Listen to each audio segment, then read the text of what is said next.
Kita akan bincangkan tajuk tingkatan 4, dua tajuk yang pertama dalam tingkatan 4 iaitu berkaitan dengan uh, struktur atom dan yang kedua berkaitan dengan formula kimia dan persamaan kimia. Dia melibatkan sedikit pengiraan. Ini adalah pengetahuan asas yang pelajar perlu ketahui ya untuk bila kita belajar tingkatan 5 nanti dia akan menjadi lebih mudah. Itu sebabnya tajuknya adalah mudahnya kimia tingkatan 4. Okay, kita lihat soalan yang pertama. Jadual menunjukkan nombor proton dan nombor nukleon 5 atom yang diwakili oleh unsur V, W, X, Y dan Z. Kat sini dia ada nombor proton dia dan dia ada nombor nukleon. Seperti yang telah kita pelajari sebelum ini, kalau kita ada unsur itu, kita wakilkan dengan V, nombor proton, nombor yang lebih kecil akan berada di bahagian bawah, manakala nombor yang lebih besar iaitu nombor nukleon berada di bahagian atas. Kita tolakkan dua nombor ini, kita akan dapat 6. 6 ini adalah bilangan proton. Sorry ya. 6 ini adalah bilangan neutron. 6 yang kat sini ialah nombor proton. Nombor proton ini mewakili bilangan proton yang ada dalam nukleus sesuatu atom. Dan 12 ini nombor nukleon. Gunanya nombor nukleon ini adalah untuk mengira jisim. Kerana nombor nukleon ini mewakili bilangan proton dan juga bilangan neutron dalam nukleus sesuatu atom. Okey, kita lihat soalan. Soalan yang pertama, ya, dia minta pelajar untuk tuliskan susunan elektron bagi semua atom. Jadi kalau kita lihat, untuk menulis susunan elektron ini, kita perlu tahu berapa bilangan elektron. Bilangan elektron akan ditentukan oleh nombor proton. Bagi suatu atom yang neutral, bilangan proton akan bersamaan dengan bilangan proton. Jadi kalau protonnya 6, bilangan elektronnya juga adalah 6. Apabila kita susun dekat petala, kita perlu ingat bahawa petala pertama boleh diisi dengan 2 elektron. Selebihnya 8 elektron untuk petala-petala yang lain. Jadi kita akan buat 2 titik dan kita ada lagi 4 baki elektronnya. So susunan elektronnya akan jadi 2, 4 bagi atom V. Kita lihat W, nombor proton 8, bilangan elektronnya 8, 2, 6. X, 2, 6. Y, 11 elektron, 2, 8, 1.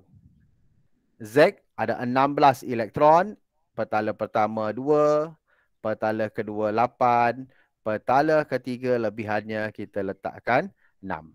Okey, kita kena sentiasa ingatlah bahawa apa yang diwakilkan oleh susunan elektron bagi suatu atom ini. So kalau elektron susunan elektronnya 2, 4, kita dapat pengetahuan bahawa bagi atom V ini, elektron yang kat ujung ni kita namakan elektron valen. Apabila elektron valennya 4, elektron valen ni akan menunjukkan dekat mana kumpulan sesuatu unsur itu kita letakkan. So kalau dia elektron valennya 4, maknanya kumpulannya bila elektron valen 3 dan ke atas kita tambahkan dengan 10.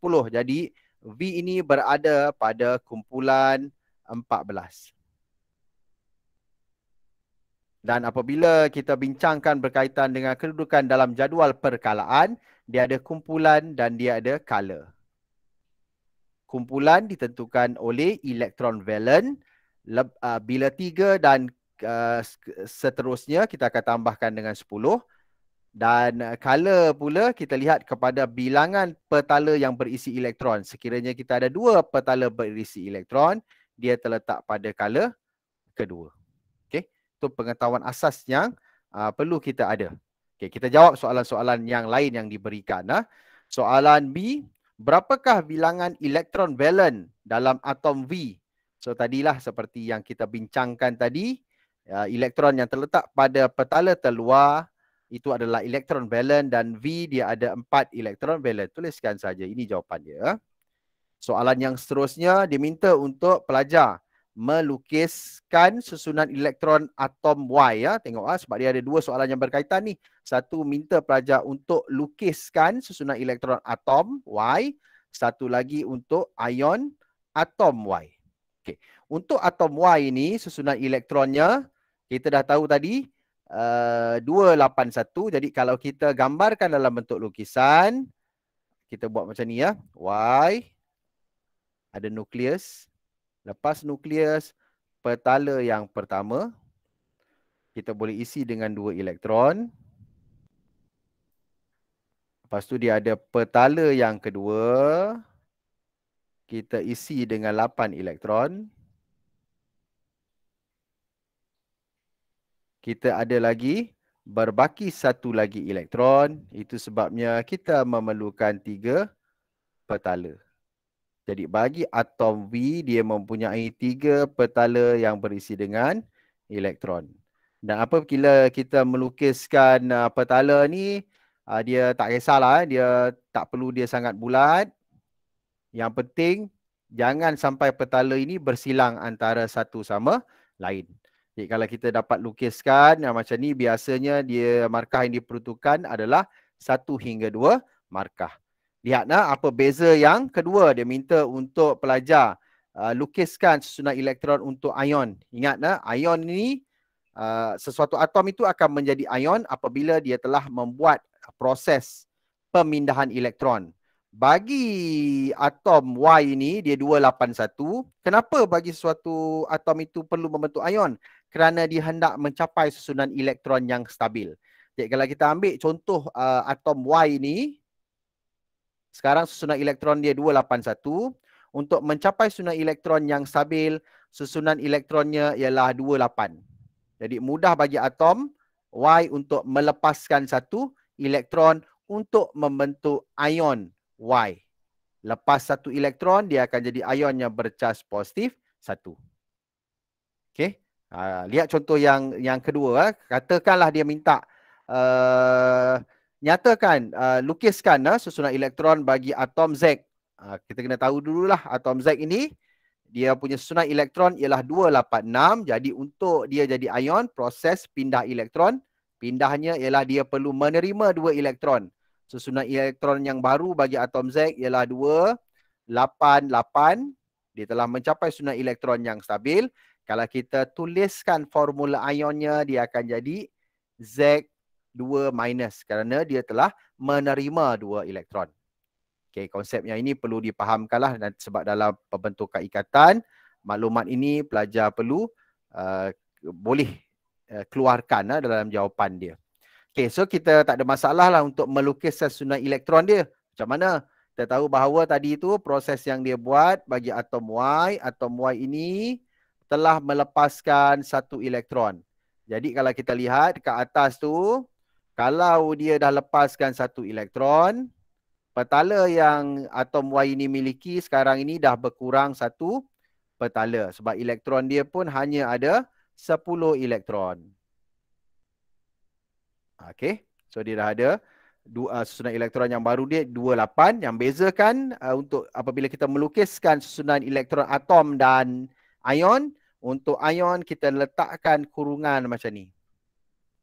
Dan bila kita letakkan kurungan, kita kena letakkan cas dia dekat sini. Oleh kerana dia melepaskan satu elektron, casnya ialah positif 1.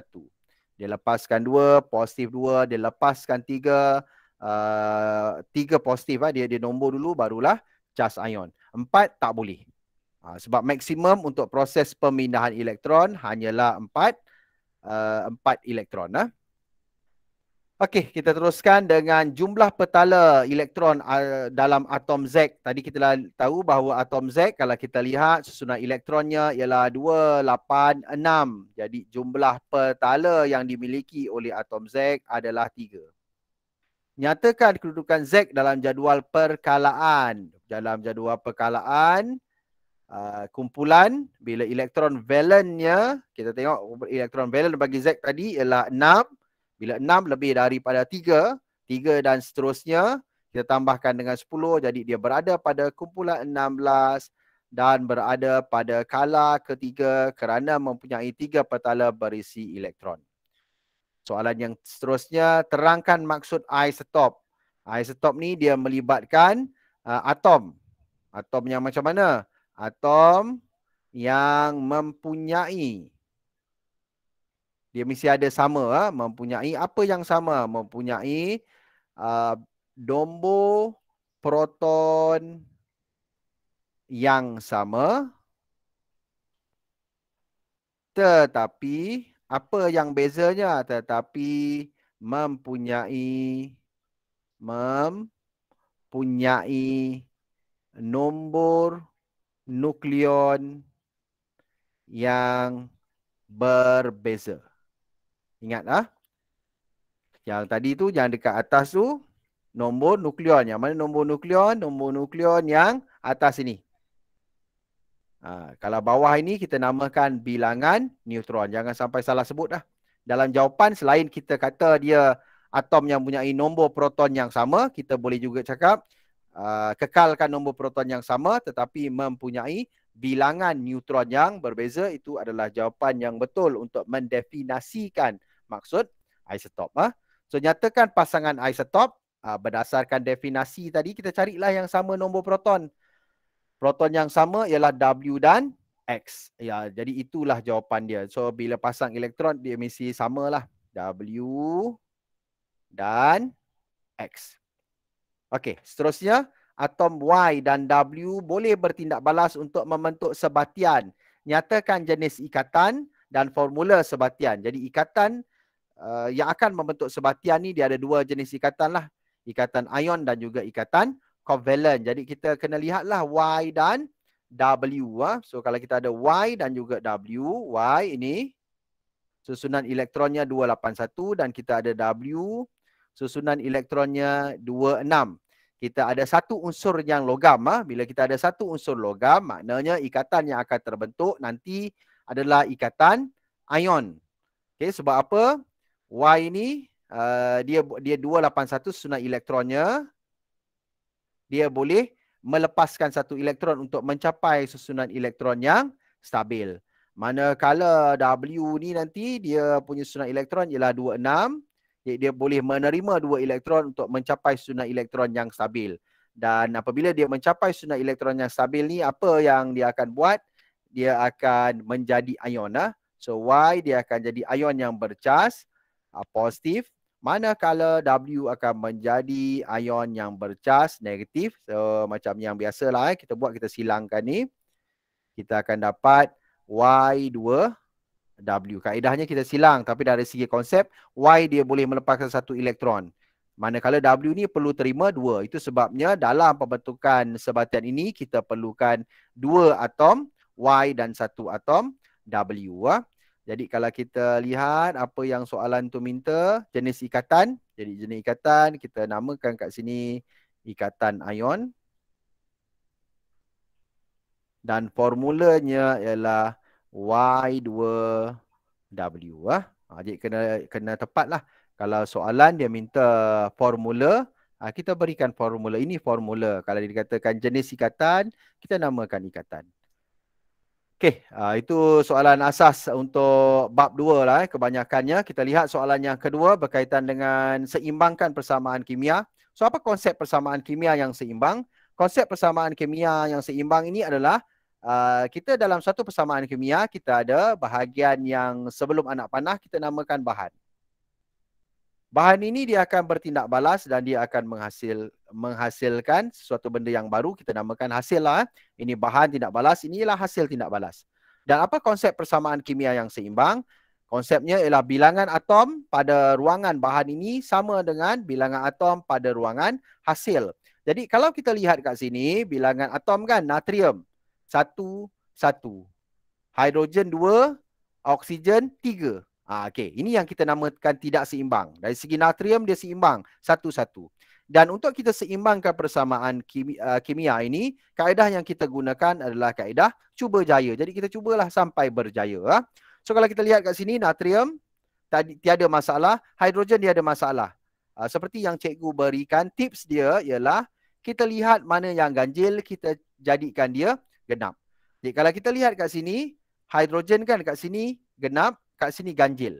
So mana yang ganjil? Yang menyebabkan ganjil ialah hidrogen yang ada dalam NaOH ni ya. So kita jadikan dia genap. Okey. Dan apabila kita letakkan 2 kat sini, ini pun akan berubah lah. Okey. Dan kalau kita kira natrium dah selesai, oksigen kat sini dah jadi 2, kat sini 1, so kita letakkan 1. Jadi dia seimbang dengan nisbah 2 natrium, 2 air dan 2 natrium hidroksida. 1 hidrogen. Baru dia seimbang.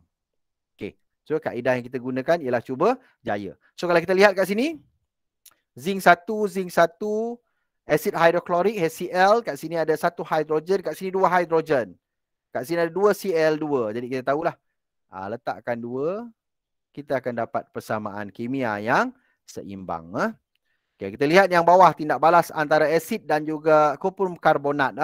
So kita lihat yang bermasalah. Okay, yang ini ya. So kat sini genap, kat sini ganjil, kita letakkan 2. So kita ada persamaan kimia yang seimbang. Jadi pelajar kena tuliskan jawapan lah pada ruangan jawapan yang telah disediakan ya. Okey. So selesai soalan berkaitan dengan seimbangkan persamaan kimia. Yang dia sikit je lah sebab ini ialah kemahiran yang kita nak refresh balik. Kemahiran kepada pelajar yang telah pelajar lupa. Okey, kemahiran yang seterusnya ialah mengira bilangan mol.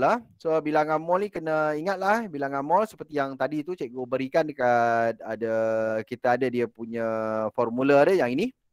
Ini formula yang berkaitan dengan bilangan mol. So bilangan mol ni kalau kita ada jisim nak jadi mol, apa saja yang nak jadikan mol kita buat operasi bahagi. Yang ini mesti ada dalam pengetahuan pelajar lah yang seperti selalu cikgu ingatkan. Okey, kita terus buat dia punya pengiraan mol yang dia minta lah. Yang pertama, kira bilangan mol bahan yang berikut. Dia berikan semua jisim. Jadi sekiranya dia berikan jisim, untuk mengira mol ialah sama dengan jisim bahagikan dengan jisim molar. Cikgu rasa ni tak ada masalah lah bagi pelajar. Jadi untuk yang pertama ni, untuk kira mol bagi sulfur, 1.6 bahagikan dengan jisim molarnya 16, pelajar akan dapat 0.1. Yang kedua, untuk mengira molnya, kita ada jisim 45, kita bahagikan dengan jisim molar 60. Sama dengan 0.75. Jangan tak tahulah jisim molar tu macam mana. Jisim molar ni kita campurkan jisim atom relatif setiap atom yang ada dalam suatu unsur itu. Kalau tak tahu, sila semak pastikan kemahiran ini pelajar kuasai sebelum naik ke sekolah sesi bersemuka nanti ya. Kita ada banyak masa lagi ni, jadi gunakan masa dengan baik. So jisim 10 bahagikan dengan jisim molarnya 100, kita akan dapat 0.1. Semuanya mol. Mol ni kalau sebenarnya tak payah tuliskan unit pun tak apalah. Tapi kita dah biasa, dah latih pelajar, jawapan akhir mesti ada unit. Letakkan unit. Macam tu. Okay, ini yang basic jisim. Daripada jisim dia suruh kira mol. Okay. Yang ini cikgu nak ingatkan semula pelajar tentang formula-formula kimia bagi beberapa bahan yang selalu ada dalam soalan dalam pembelajaran kimia. Termasuklah kimia tingkatan 5. Nanti kita akan jumpa balik apa tu bahan-bahan kimia ini. Dan yang ini nama dia. Yang ini dia nak formula kimia. So nanti pelajar semak pastikan jawapannya samalah dengan jawapan yang cikgu berikan ini ya. So aluminium oksida Al2O3. Kita pertimbangkan bila persamaan ion, kita pertimbangkan cas-cas ion. Oksigen ni 2 minus, aluminium 3 positif, dia akan jadi macam ni. Amonia, alkali lemah. Satu-satunya alkali lemah yang pelajar belajar, NH3. Barium klorida. Barium klorida, larutan yang kita gunakan dalam ujian garam. Kalsium oksida. Dua-dua casnya 2 minus. Asid sulfurik, asid diprotik. H2SO4. Asid hidroklorik, asid yang asas sekali semua pelajar kena tahu. Asid nitrik. Asid etanoik, asid lemah yang satu-satunya pelajar belajar masa tingkatan 4. Plumbum 2 bromida. Plumbum ni nama dia ada 2 kerana dia logam peralihan mempunyai lebih daripada 1 nombor pengoksidaan Br2, karbon dioksida CO2, argentum nitrat Ag, NO3, magnesium klorida MgCl2, kalium hidroksida alkali kuat KOH, magnesium sahaja belum bertindak balas logam Mg, yang ini ion magnesium. Magnesium dah melepaskan 2 elektron, dia akan jadi ion bercas positif. Natrium sulfat, selalu pelajar salah, dia buat NaSO4 sebab dia tak pertimbangkan cas sulfat itu 2, sepatutnya macam ni, Na2SO4. Silikon dioksida SiO2 sebatian covalent. Air sebatian covalent H2O. Zinc karbonat sebatian ion zinc ZnCO3, magnesium oksida MgO. Okay, ya. So nanti semak, salah sila betulkan. Dan kita jawab soalan yang seterusnya berkaitan dengan perhitungan. Yang ini sangat penting lah. Dalam soalan-soalan yang sebelumnya pun cikgu banyak tekankan tentang pengiraan dalam kimia ni sebab dia masuk dalam kemahiran pelajar untuk aplikasi, ya, kemahiran aplikasi. So pengiraan ni sangat penting. Lagi-lagi yang melibatkan maklumat secara kuantitatif ni, ya. Maklumat yang kita dapat pengiraan daripada persamaan kimia yang seimbang. Okey, so kita lihat soalan yang ini. Dia kata persamaan menunjukkan tindak balas antara kalium dan juga oksigen. Okay, ini persamaan kimianya sudah seimbang. Kalau kita lihat kan, ada 4K, oksigennya 2, oksigennya 2. So dia beri kat sini, dia suruh kira jisim digunakan. So dia suruh cari yang ini. Jisim ni dia suruh cari. Dan untuk menghasilkan 23.5 gram kalium oksida. So jisim untuk kalium oksida ni dia berikan 23.5. Jadi dalam pengiraan ni dia macam mana pun bila melalui kuantitatif ni dia akan ada 3 step lah. Step pertama, apa yang saja yang kita boleh cari mol, kita cari mol. So kita boleh mengira mol kalium oksida. Mol kalium oksida sama dengan dia berikan jisim, jadi jisim bahagikan dengan jisim molar, kita akan dapat 23.5 bahagikan dengan jisim molarnya 94, kita akan dapat 0.25 mol. Okey, step kedua seperti biasa. Saya guna kemahiran ni pelajar mesti ada. Kita cari mol yang dia suruh tu. Dia suruh cari jisim kalium. Jadi nak kira jisim kalium perlu ada mol kalium. Kita nisbahkan dengan mol kalium oksida yang kita dah dapat. So kalau kita lihat nisbah dia ni, mol kalium oksida 2, kalium 4. Kalau kita kecilkan ni 2 kali 1, 2 kali 2. So nisbahnya sebenarnya sama dengan 1 nisbah 2. Sekiranya mol kalium oksida ialah 0.25, kita bahagikan 2. Ni 1 nisbah 2 kan. Jadi nak jadikan 2 kita perlu darabkan dengan 2. Jadi mol kalium ialah 0.25 darabkan dengan 2. 0.25 darab 2, kita akan dapat 0.5. So macam itulah cara dia. Dia mesti ada 3 step, dia bawa 3 markah. So step yang ketiga barulah kita boleh kira jisim kalium sama dengan mol 0.25 darabkan dengan jisim molarnya 39. Sorry cikgu salah kat sini ya. Tadi kita dah kira nisbah dia. Ini ialah 0.5. Darabkan 39. Kita akan dapat 19.5. Jangan lupa unitnya ialah gram. Mesti ada unit jawapan akhir dia. Okey. Ni kita dapat secara kuantitatif. Apa maksud kuantitatif? Kita boleh gunakan nisbah mol. Nisbah molnya sama. 4 mol kalium bertindak balas dengan 1 mol oksigen menghasilkan 2 mol kalium oksida. Jadi kalau kita dapat mol salah satu, kita boleh mendapatkan mol yang lain menggunakan nisbah. Okey, kita lihat soalan yang kedua.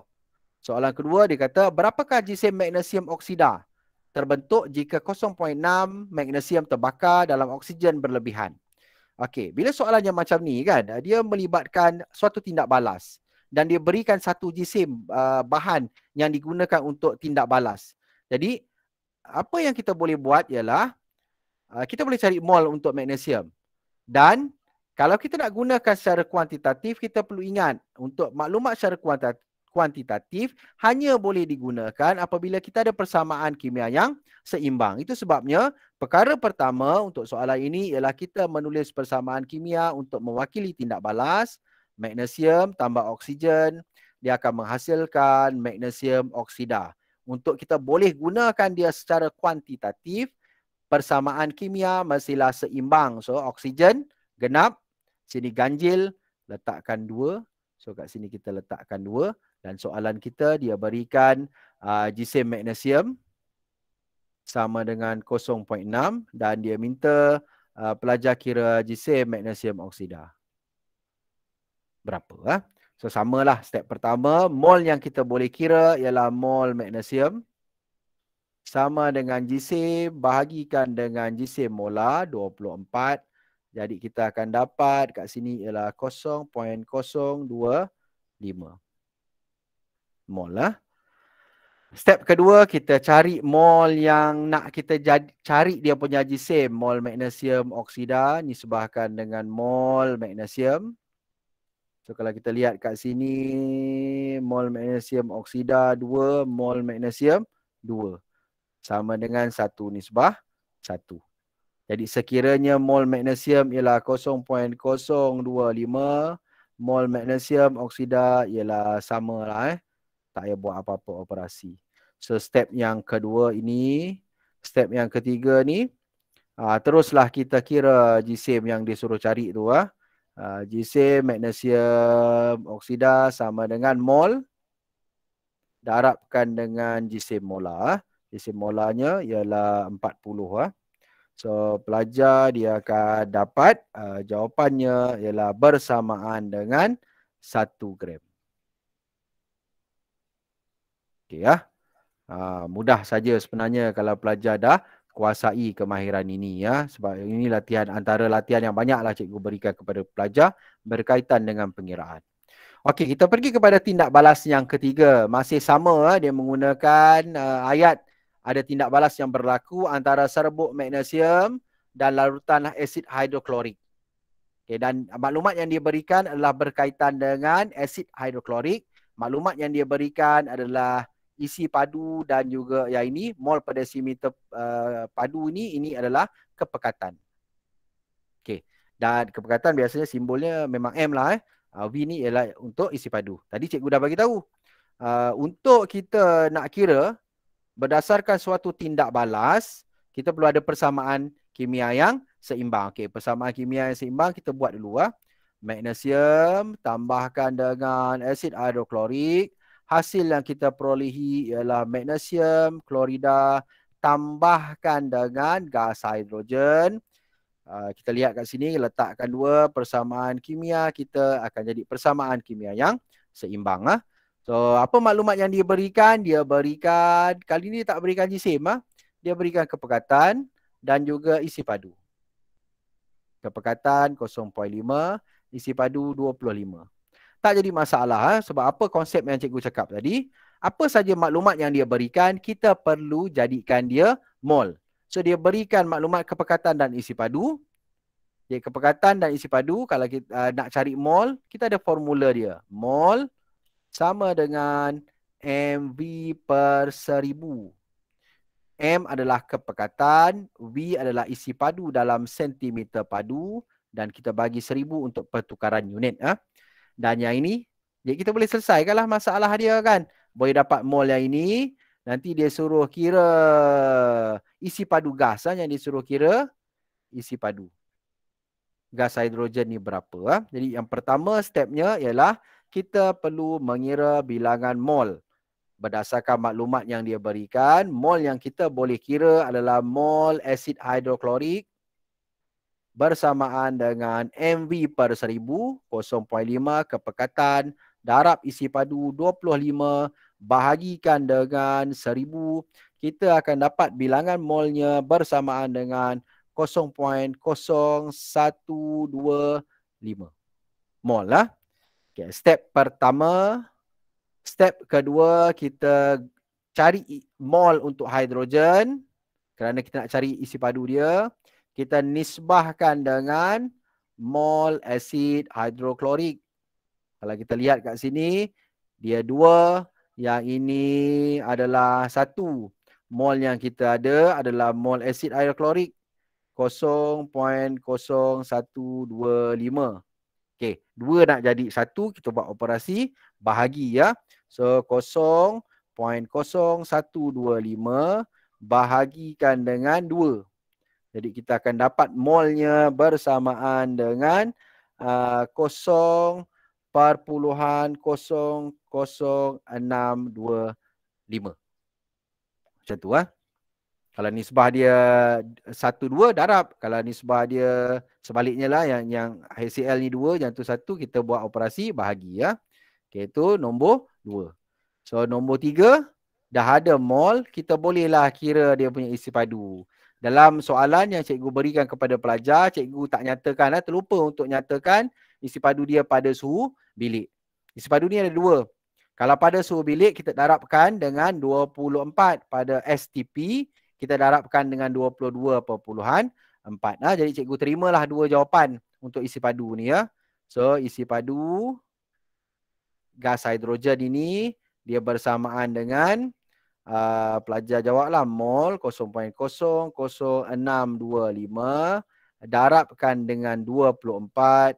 Pelajar akan dapat jawapan 0.15 desimeter padu. Okey. Kalau pelajar darabkan dengan 22.4, sebab dia ambil pada ini pada suhu bilik. Kalau pada STP,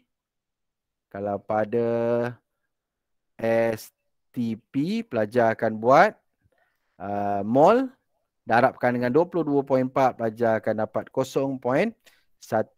Sebab soalan cikgu tak berapa lengkap hari tu terlepas pandang dan ada yang cikgu dah betulkan lah kepada pelajar yang bertanya Okey. Jadi ini jawapan dia. Unitnya ialah desimeter padu Okey. Nampak ini ada beberapa kemahiran pengiraan dan juga perkara-perkara yang berkaitan dengan kimia lah. Kimia ni luas, masa tingkatan 4 banyak sebenarnya yang kita belajar. Jadi nanti cikgu nak pelajar semak dan juga lepas semak pelajar akan bandingkan jawapan dia, betulkan jawapan yang salah dan nanti cikgu akan berikan latihan yang lain. Okey, sekian. Terima kasih.